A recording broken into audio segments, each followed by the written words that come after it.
Thank you for joining us for this Behaviorism Think About It questions video.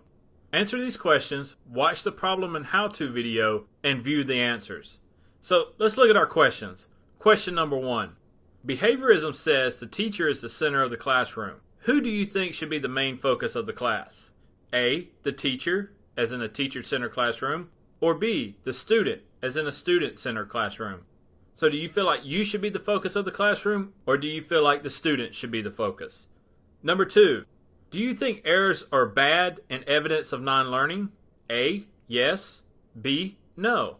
And then tell me why. Why do you think they are or are not evidence of non-learning? Number 3, how would you handle a student who keeps pronouncing sheep like ship? A, ignore the student and focus on the students who are pronouncing it correctly. B, try correcting the pronunciation a couple times. When not successful, encourage and continue with the lesson.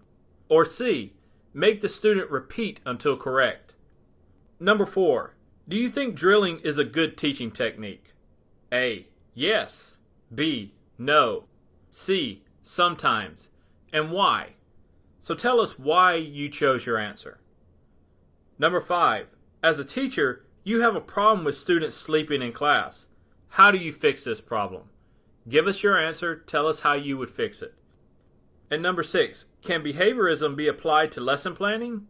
A, yes. And if you answer yes, tell us how. B, no. If no, why can it not be applied to lesson planning?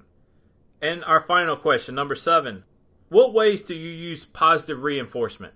Answer these questions, watch the problems and how-to video, and then check your answers.